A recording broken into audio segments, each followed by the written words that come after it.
Bonjour à tous, c'est Félie, j'espère que vous allez bien et je vous souhaite la bienvenue sur cette première vidéo d'un thème, d'un cycle intitulé Jardin de résistance, et c'est aussi le titre de cette première vidéo qui servira d'introduction et aussi de programme et de généralité. Donc c'est le thème jardin et nature, ou comment jardiner avec la nature et non contre la nature, mais aussi comment jardiner pour la nature et pas seulement pour nous. Voilà. Donc si ce programme vous plaît, regardez la suite de cette vidéo. Nous allons commencer par voir la définition du jardin, puis nous verrons quels sont les enjeux actuels autour du jardin. Ensuite, nous verrons les différents éléments qui constituent un jardin, puis nous verrons comment ces différents éléments interagissent avec quelques petites notions d'écologie et de permaculture. Puis nous verrons les objectifs de ce cycle de cours, et enfin nous irons au jardin pour un exercice de lecture du jardin. C'est parti! Définition du jardin. Les jardins viennent du fond des âges. En fait, ils sont nés au moment où les hommes ont commencé à faire de l'agriculture, autour de 10 000 avant notre ère. Concrètement, les hommes ont réuni au même endroit des plantes intéressantes, c'est-à-dire qui pouvaient leur servir à se nourrir, ou bien peut-être à s'habiller, à se soigner, etc. Et ils les ont protégées par une clôture pour empêcher que les bêtes sauvages ne les mangent. Et voilà. C'était tout, c'était suffisant. Un jardin, c'est par définition des plantes précieuses et une clôture autour.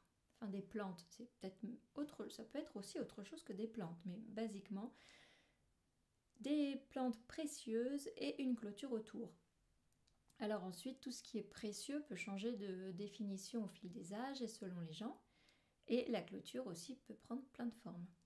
Mais à partir de ces deux éléments, des milliers de formes et d'usages ont pu naître. Je vous passe toute l'évolution des jardins de la préhistoire à nos jours, parce que ce n'est pas le sujet de parler de l'Égypte ancienne et de ses jardins, de ceux de la Rome antique, des jardins du Moyen-Âge, des jardins de châteaux ou des jardins d'abbaye, des jardins à l'italienne, à la française, à l'anglaise. Il y eut de tout temps des jardins nourriciers, des jardins d'ornement, des jardins de culte, des jardins pour soigner, pour s'y reposer, pour jouer au maître du monde, pour faire des fêtes ou pour compter fleurettes. Ce qui est intéressant dans cette définition inaltérable du jardin, c'est qu'on assiste aujourd'hui à un renversement de situation. Autrefois, le jardin était un enclos pour protéger l'humain et ce qui était le plus précieux de la nature sauvage environnante qui menaçait ce petit havre d'humanité. Aujourd'hui, on a toujours ce petit enclos, mais par contre, l'humanité est partout ailleurs et fait des ravages. Et finalement, aujourd'hui, les jardins se retrouvent des enclos, des petits havres pour des morceaux de nature qu'on essaye de préserver. Alors bien entendu, c'est pas la nature comme avant, la nature sauvage, etc. C'est une nature domestiquée, attachée à l'humain, mais c'est une nature quand même. Le jardin, lieu de résistance. Depuis quelques décennies et de plus en plus, le jardin porte sur ses épaules des enjeux nouveaux et bien plus graves qu'auparavant. Les problèmes environnementaux se multiplient. Entre le réchauffement et le dérèglement climatique, avec des événements météorologiques de plus en plus violents, la chute brutale de la biodiversité à l'échelle planétaire, le système socio-économique mondial qui commence à se gripper sérieusement avec la montée des tensions, l'accélération du pillage des ressources naturelles, les incertitudes quant à l'avenir, c'est pas joyeux. Dans ce contexte morose, le jardin joue un rôle qui va bien au-delà de l'image bucolique qu'on lui associe généralement. C'est désormais un lieu de résistance face à la déliquescence généralisée. Un lieu de refuge pour la nature, comme on l'a dit, bien que secondaire par rapport aux vrais lieux de nature qui ont tellement besoin d'être préservés. Mais c'est aussi un lieu où ceux qui ont perdu ce contact avec le vivant peuvent refaire connaissance avec lui et en recevoir tous les bénéfices et tous les enseignements. C'est un espace où chacun peut reprendre conscience de sa propre appartenance à la biosphère, cet ensemble si vaste et pourtant si petit, si mince en épaisseur à l'échelle de la planète et encore plus de l'univers. Le jardin est aussi un lieu d'expérimentation de techniques nouvelles et de réapprentissage de techniques anciennes, oubliées et délaissées pour la chimie. Bref, c'est un lieu très actuel. Sur les enjeux du jardin aujourd'hui, notons que de plus en plus de personnes s'installent en agriculture, mais en permaculture, et qu'aujourd'hui, ces personnes-là parlent de moins en moins d'exploitation agricole. Exploitation, c'est vraiment un vilain mot, hein. Mais ils parlent de leur jardin en permaculture, ce qui n'est pas anodin. Les éléments d'un jardin et programme des vidéos. D'abord, précisons que je fais la distinction entre plusieurs éléments dans un seul but de simplification, parce que dans un jardin comme dans la nature, tout est mélangé et entrelacé, tout a plusieurs rôles, plusieurs identités, et rien ne fonctionne indépendamment du reste. Mais disons que cet ensemble est fait de plusieurs éléments. Le sol, c'est la base de tout littéralement. Le sol est un élément vivant et complexe qui est à étudier en profondeur, littéralement encore, car ce n'est pas une surface mais une superposition de couches, depuis la couche géologique, la nature de la pierre du sous-sol, jusqu'à la couche pédologique, celle où l'on peut cultiver. Nous étudierons le sol en détail dans la vidéo numéro 2. Ensuite, nous avons le climat et l'environnement. Tout ce qui est au-dessus et autour du jardin, la pluie et plus largement l'eau, les vents, la température, l'exposition, le paysage, etc. Nous verrons cela dans la 3e vidéo. Ensuite, nous avons la flore et la faune sauvage du jardin. C'est tout ce qui était là avant le début du jardin, et aussi tout ce qui arrive de l'extérieur, par les graines, par l'air, par les parcelles voisines. La biodiversité de la nature tout autour ignore les clôtures et fait donc de fait partie intégrante du jardin. Ça, on ne peut rien faire contre. Mais c'est une bonne chose parce qu'elle est indispensable, elle rend de nombreux services. Elle peut aussi malheureusement être nocive, en particulier quand il s'agit d'espèces invasives. Donc 2 vidéos seront consacrées au sujet. La vidéo numéro 4 pour la flore et la 5e pour la faune. Ensuite, comme éléments, nous avons la structure et les éléments de composition. C'est le premier élément de notre programme qui concerne seulement le jardin et pas la nature sauvage. On y trouve tout ce qui concerne l'organisation spatiale, les limites et les portes du jardin, les allées, les sentiers, les cours et les autres terrasses et autres endroits où l'on circule, et aussi les différentes parties du jardin auxquelles on attribue une fonction principale. Par exemple, ici le potager, là un bosquet, là l'endroit où se poser au calme dans une chaise longue. Et dans cette partie, les principes de permaculture seront particulièrement utiles, donc nous les reverrons à ce moment-là, dans la 6e vidéo. Et enfin, nous avons tout ce qui concerne les plantes cultivées, qu'elles soient là pour l'ornement ou pour être consommées, ou pour les deux, parce que, pourquoi pas, comme je vous l'ai dit, on essaie de sortir du cadre et de fonctionner comme la nature. Donc nous verrons comment prendre soin de nos plantes cultivées dans 3 vidéos sur les thèmes planter, transplanter et semer, vidéo 7, tailler, vidéo 8 et multiplier dans la vidéo 9. Voilà pour les éléments principaux. Nous allons voir maintenant comment ils interagissent au sein du jardin et pour cela nous allons avoir besoin de petites notions de base d'écologie et également de parler de permaculture. Interaction, notion d'écologie, principe de permaculture. L'écologie est la science des interactions au sein des écosystèmes. Au sein d'un jardin, il y a les mêmes interactions, mais il faut y ajouter l'action de celui ou celle qui cultive le jardin. Le jardinier est en quelque sorte le chef d'orchestre du jardin. Comme lui, il utilise les instruments de la nature, végétaux, minéraux, conditions environnementales, mais leur fait jouer sa partition à lui, ou elle, bien sûr. En ce sens, attention à ne pas confondre le jardin et la nature sauvage. Même quand on favorise la biodiversité dans le jardin, la nature y est encadrée, domestiquée.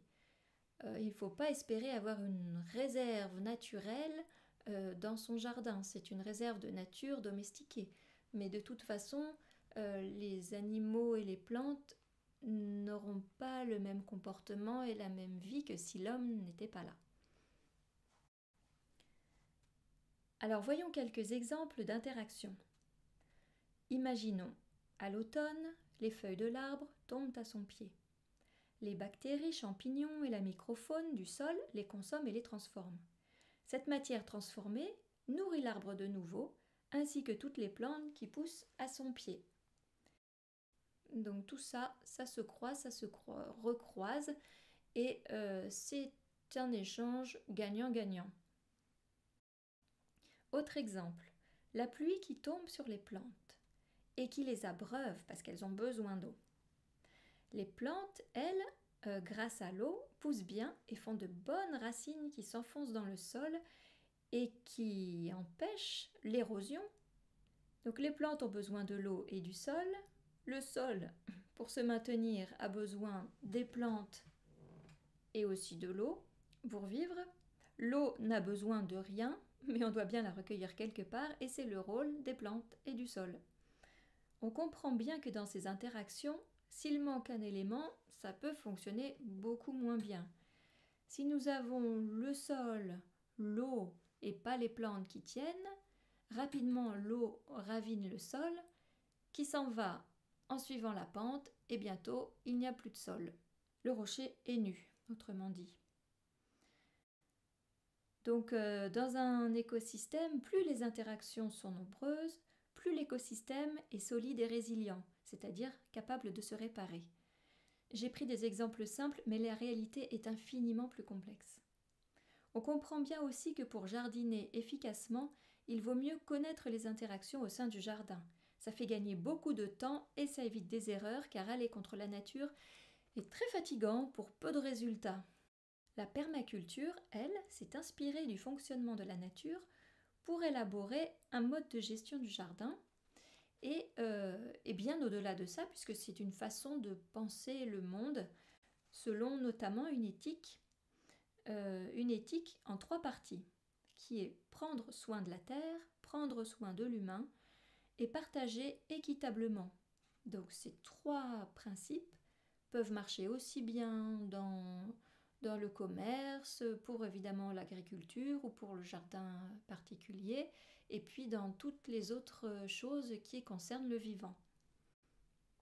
En ce qui concerne le jardin, prendre soin de la terre, évidemment, c'est ne pas empoisonner le sol et les êtres vivants. Prendre soin de l'humain, c'est bien sûr tout ce qui concerne le bien-être et aussi la nourriture. Et partager équitablement, il en faut simplement pour tous. La nature est généreuse, donc il y en a assez pour tout le monde, pour soi et pour les autres habitants du jardin, les oiseaux, etc. Ensuite, dans les 12 principes de gestion du jardin, on trouve par exemple observer et interagir, capter et stocker l'énergie, que ce soit l'énergie de l'eau, du soleil, la matière organique, ne produire aucun déchet, concevoir le plan du jardin en partant de la structure générale et en allant vers les détails et non l'inverse, et face au changement, être inventif. Et en ce qui concerne la conception, il y a une idée qui me plaît particulièrement et que je voudrais que vous gardiez en tête, on la reverra. Chaque chose doit servir à plusieurs fonctions et chaque fonction doit être assumée par plusieurs choses. Nous verrons dans la suite des vidéos comment ça peut se concrétiser. Pour finir sur cette partie, n'oublions pas les interactions du jardin avec le paysage extérieur. Il y a parfois de belles vues sur un paysage lointain et c'est bien de les préserver pour pouvoir en profiter depuis l'intérieur du jardin ou même depuis la maison. A l'inverse, on peut aussi voir le jardin depuis l'extérieur, mieux vaut alors faire en sorte de ne pas gâcher le paysage, ce serait quand même dommage.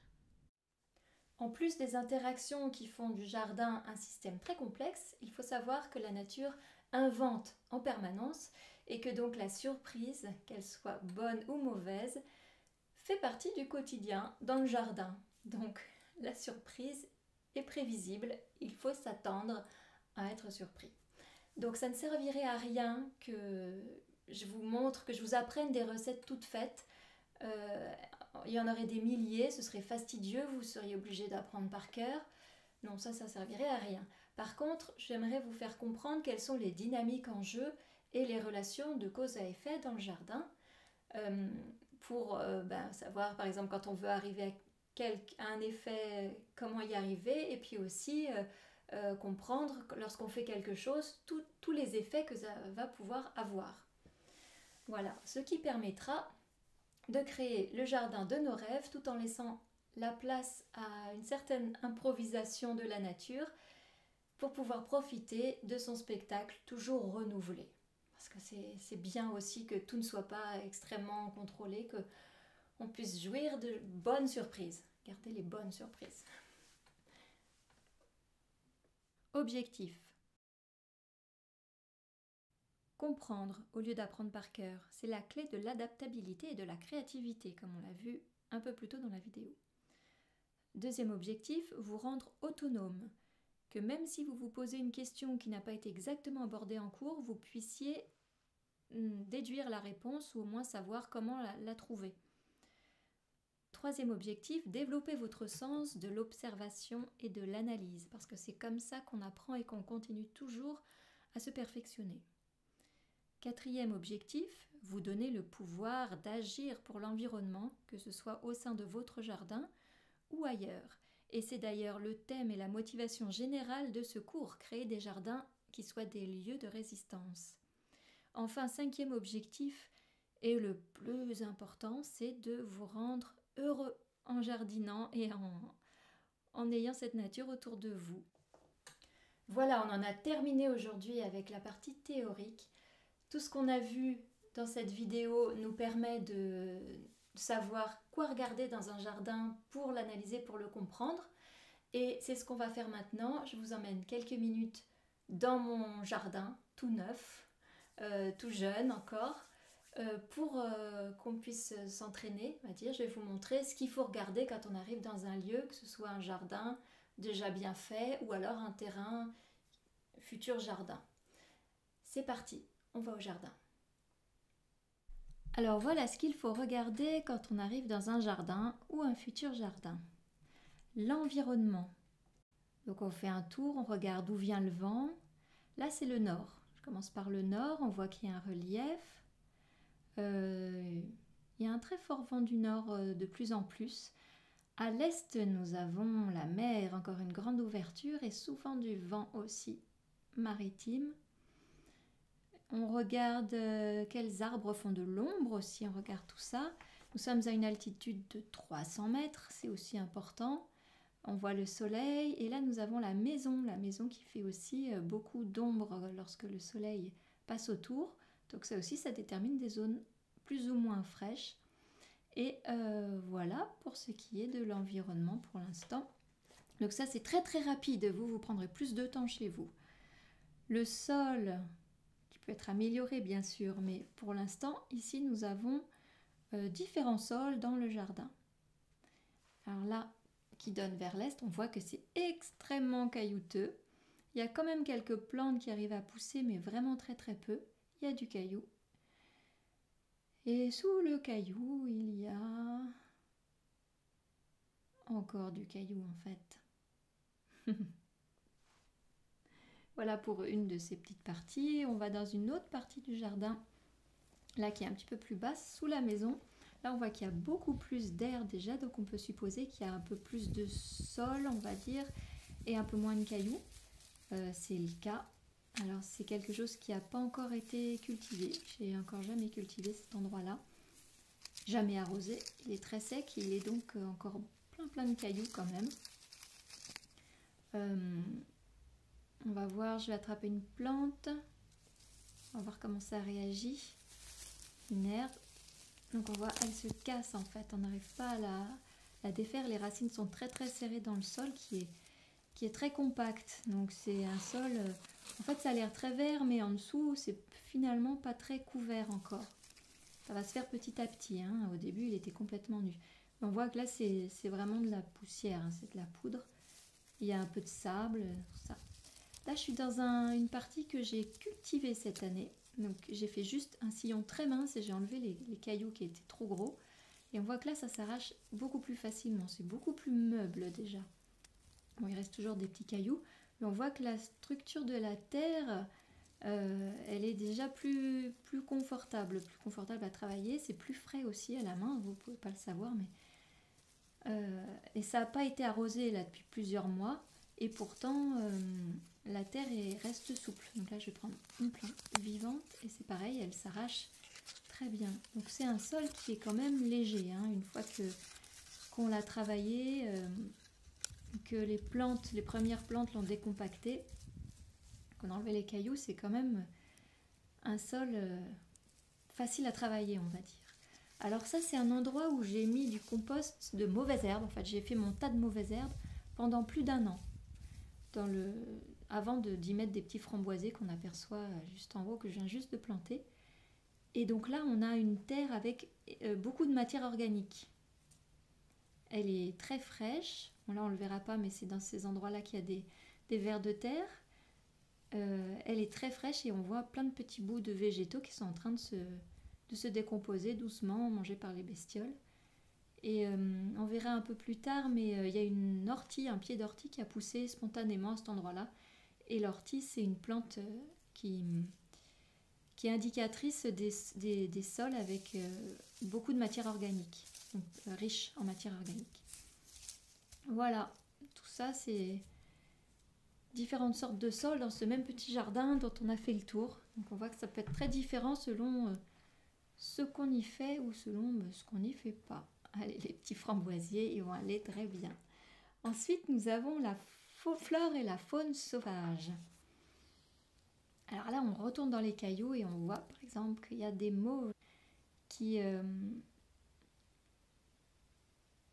poussent toutes seules et qui ont bien du mérite, mais qui sont des plantes pionnières, comme par exemple le kénopote qu'on va voir juste après. Les plantes pionnières, c'est celles qui sont les plus faciles à vivre en fait pour les sols compliqués. Alors chaque sol compliqué a sa plante pionnière, que ce soit des sols très lourds, très argileux, ou que ce soit des sols comme ça très caillouteux, secs. Et les plantes pionnières, elles préparent le sol, elles transforment un petit peu le sol elles-mêmes, ce qui fait que d'autres plantes plus fragiles, on va dire, un peu plus délicates, vont pouvoir ensuite s'installer. C'est pour ça qu'on les appelle les pionnières, celles-ci. Donc là, je suis au kénopode. Le kénopode, ça se mange. La mauve aussi, d'ailleurs. Une autre qualité des plantes pionnières, c'est aussi comme ça qu'elles préparent bien le sol, c'est qu'elles font des tiges ligneuses. Elles font un peu de bois, là, c'est ce qu'on voit. Et le bois, ça améliore énormément la structure du sol après, puisque c'est du carbone et ça fait une très bonne structure de sol. Si on met que de la matière organique, c'est pas suffisant. Enfin, que de l'azote, c'est pas suffisant. Alors là, on a une blette sauvage. Alors si vous lisez mon blog, il y a un article qui est consacré à cette blette sauvage qui fait une racine pivotante et qui en fait est restée toute verte pendant tout l'été. Je n'ai pas arrosé une seule fois. Elle a très bien résisté. Bon, j'ai pas pu en cueillir beaucoup, mais en tout cas, ça se mange et c'est délicieux. Alors voilà le pied d'ortie qui a poussé dans le compost de mauvaises herbes et qui est donc une plante sauvage, mais que je cultive comme une plante, on va dire une plante achetée, parce qu'elle est très nourrissante aussi. Alors, passons à la faune. Alors la faune, bon là j'ai tourné à l'automne, donc il n'y avait pas grand-chose, mais on voit des petites coccinelles, des petites punaises. Là, c'est sur un fenouil sauvage. Il y a plein de petites bestioles si on regarde bien, et puis bien sûr des oiseaux, des reptiles, c'est-à-dire des lézards essentiellement et des geckos. Et ça, je pense que ça doit être une petite cicadelle, quelque chose comme ça, qui est venue se percher. Alors ensuite, il faut regarder les éléments de structure. Alors on a la clôture. Ici, on voit qu'on a un muret d'un côté, surmonté d'un grillage assez large. Alors ça, c'est bien parce que ça laisse pas passer les vaches, ça laisse pas passer les chiens errants non plus, ni les cochons. Par contre, à cause du muret, disons que les petits animaux comme les petites tortues ou les petits hérissons ont du mal à traverser. Bon, c'est un truc qu'il faut en tenir compte. Une autre sorte de clôture, c'est le vide. Au bord de cette terrasse-là, c'est le vide. Donc c'est un mur qui fait plusieurs mètres de haut. Je vais vous mettre une photo depuis l'extérieur. Voilà, ça fait plusieurs mètres de haut. Donc ça clôt, hein, c'est pas quelque chose qui est en hauteur, mais qui est en profondeur, ça marche aussi. La structure, c'est aussi l'endroit où on marche, comment on passe d'un endroit à l'autre. Donc là, c'était juste quelques petites marches. Le rocher naturel, et on arrive à une deuxième sorte de clôture qui est une clôture à vache, on va dire, avec des poteaux de piquets de châtaignier et du fil barbelé en haut pour que les vaches n'aient pas envie de pousser quand elles insistent pour brouter quelque chose qui est de l'autre côté. Et enfin, nous avons quelques plantes cultivées. Donc ça aussi, dans un jardin, il faut les regarder, surtout leur état de santé. Donc là, on voit que c'est des boutures de cassis que j'ai fait en place et qui n'ont pas résisté. Et j'ai eu beau les arroser. Alors, elles sont peut-être pas mortes, celles-ci, mais elles ont eu énormément de mal à cet endroit-là. Et c'est curieux parce que juste à côté, il y a les frères, hein, et les frères et sœurs, d'autres boutures faites en place et qui ont bien résisté, celles-ci. Donc on voit que le terrain est très difficile, encore plein de cailloux. Je les ai plantés là parce qu'ils sont à l'ombre très vite, comme on le voit sur l'image. Là, ils sont très vite à l'ombre une grande partie de la journée, ce qui convient au cassis, mais c'est peut-être pas suffisant. La nature du sol leur convient peut-être pas. Alors ça, c'est un jeune pommier reine des rainettes qui, lui, a l'air de bien apprécier son terrain. Alors par contre, il avait des petites pommes et il n'a jamais pu les emmener à maturité parce que le vent du nord les a fait tomber pendant des grosses rafales de vent. Là, on voit qu'on est face au nord, c'est ce que je vous avais montré au début. La montagne au nord, et comme je vous ai dit, il y a des très forts vents. Donc il va falloir trouver un moyen de les protéger. Alors enfin, pour finir, 2 petites plantes cultivées, mais en fait, j'ai rien fait à part les planter. Ça, c'est un œillet de Corse. Je les ai plantés et j'ai mis un tout petit peu d'arrosage à la plantation, pas pour les abreuver, mais simplement pour que la terre colle bien autour des racines, qu'il n'y ait pas de bulles d'air. Et après, elles ont traversé la sécheresse, j'ai jamais touché, elles ont fait leurs fleurs, elles ont fait leurs graines, elles étaient très contentes comme ça. Et enfin, l'immortelle de Corse, donc une plante emblématique ici, pareil. Comme les œillets, j'ai arrosé un tout petit peu la plantation pour enlever les bulles d'air et que les racines aient bien le contact avec la terre. Et on voit que le terrain est extrêmement caillouteux, sablonneux. Et j'ai pas arrosé depuis et elle est très contente comme ça. Voilà, c'est tout pour ce petit tour du jardin. De votre côté maintenant, c'est à vous de travailler, de faire la même chose, de bien regarder ce qui se passe dans votre jardin, ou si vous n'avez pas de jardin, pas encore de jardin, ce qui se passe au jardin public, ou chez vos voisins, dans la famille, etc. Prenez bien votre temps, plus que 10 minutes. Regardez bien tout et surtout posez-vous les questions. Pour l'instant, c'est pas grave si vous n'avez pas les réponses, mais regardez déjà les choses sur lesquelles il faut s'interroger. Qu'est-ce qu'il y a comme faune? Qu'est-ce qu'il y a comme flore? D'où vient le vent? Quelle est l'exposition? Quels endroits sont à l'ombre? Est-ce qu'il y a des endroits plus mouillés que d'autres, plus frais que d'autres? Là, il y a présence de l'eau, etc. Le paysage autour. Voilà, prenez bien votre temps. Alors pour terminer, je vais vous présenter 2 petits livres si vous souhaitez aller plus loin sur quelques sujets. Donc, j'ai été très vite sur l'histoire des jardins, mais je suis aussi historienne des jardins, donc ça me tient à cœur. Donc, pour ceux qui ne connaissent pas du tout et qui voudraient s'intéresser un petit peu plus à l'histoire des jardins, je vous conseille ce petit livre, Tous les jardins du monde de Gabriel Van Zuylen, chez Gallimard Collection Découverte, qui a déjà quelques années mais qui est super parce qu'il est plein d'illustrations. Donc on commence à l'Antiquité et puis on va au Moyen-Âge et puis on va voir toutes les périodes jusqu'à aujourd'hui, hein. Jusqu'à aujourd'hui quasiment.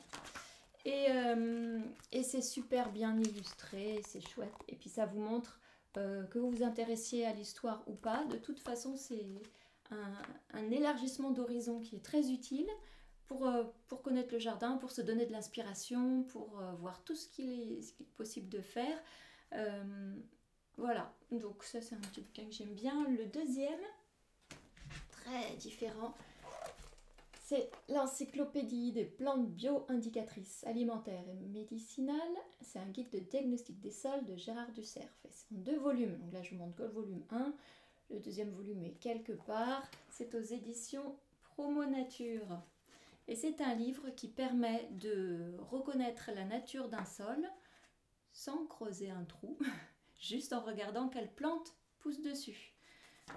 Donc en fait c'est classé par fiche, donc il y a une fiche par plante, et à chaque fois ça nous dit où pousse cette plante, son biotope préféré, où est-ce qu'on peut la trouver aussi, et qu'est-ce que ça révèle de la nature du sol. Est-ce que ça veut dire que le sol est compacté, est-ce que ça veut dire que le sol est humide, que le sol est très riche en matière organique. Je vous ai un peu parlé dans la vidéo que l'ortie par exemple était un indicateur de sol très riche en matière organique. Voilà, ça c'est quelque chose qu'on peut apprendre de ce bouquin. Voilà, et bien c'est terminé pour aujourd'hui, pour cette première vidéo. J'espère que ça vous a plu. Si c'est le cas, dites-le autour de vous, partagez. Et puis n'hésitez pas aussi à me poser des questions si j'ai pas été très claire. J'essaierai d'y répondre dans une vidéo suivante, dans une prochaine vidéo. Sachant que je répondrai peut-être de toute façon dans les autres vidéos de ce cycle de 9. Mais enfin, si c'est pas le cas, je ferai une vidéo spéciale. Et puis c'est tout. Je vous souhaite une bonne continuation, jardinez bien, résistez et à très bientôt j'espère. Salut!